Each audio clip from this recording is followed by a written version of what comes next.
आणि आता बातमी आहे, बुलढाण्यामध्ये अंगणवाडी सेविका रस्त्यावर उतरल्यात। तर वेतनवाढीसाठी विविध मागण्यांसाठी अंगणवाडी सेविकांनी आंदोलन पुकारले। यावेळी जोरदार घोषणाबाजी सुद्धा करण्यात आली। आंदोलकांनी रुबेल समितीच्या अहवालाची होळी करत सरकारला इशारा दिलाय। जर आमच्या मागण्या मान्य झाल्या नाही तर आंदोलन आणखी तीव्र करू असा इशारा अंगणवाडी सेविकांनी दिलाय।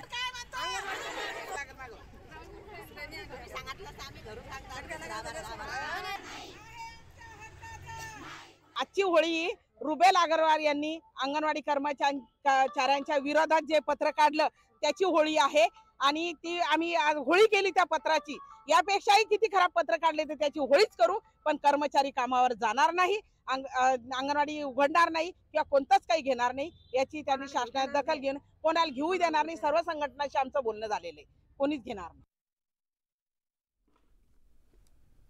आणि यानंतर बातमी ती म्हणजे बीड जिल्ह्यामध्ये विहिरीसह अनुदान देखील चोरीला गेल्याचा प्रकार समोर आलाय। बनावट कागदपत्रांच्या आधारे एका शेतकऱ्याच्या नावावर मनरेगाच्या विहिरीचे 2,90,000 रुपये उचलण्यात आल्याचा प्रकार उघडकीस आला। या प्रकरणी केज इथल्या तत्कालीन गटविकास अधिकाऱ्यांसह सरपंच, ग्रामसेवक आणि 3 जणांवर गुन्हा दाखल करण्यात आलाय।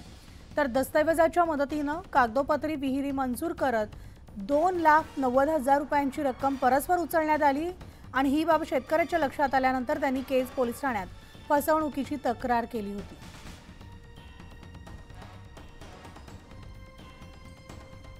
आणि याविषयी सविस्तर अपडेट जाणून घेऊयात। आमचे प्रतिनिधी सुरेश जाधव आपल्या सोबत आहेत। Good morning Suresh. विहिरीसह अनुदान चोरीला गेल्याचा प्रकार केज तालुक्यात घडलाय, नेमकं काय झालं? 2,90,000 रुपयांचं अनुदान वितरित कसं झालं? धक्कादायक घटना आहे। बीड जिल्ह्यातील शेतकऱ्याला जलसंधारणाच्या विहिरी ज्या MRGS अंतर्गत दिल्या जातात, ज्यामधून त्याचा दुष्काळ आणि त्याचं पीक व्यवस्थित व्हावं यासाठी ह्या विहिरी महत्वाच्या असतात। मात्र काही जे अधिकारी आणि कर्मचारी आणि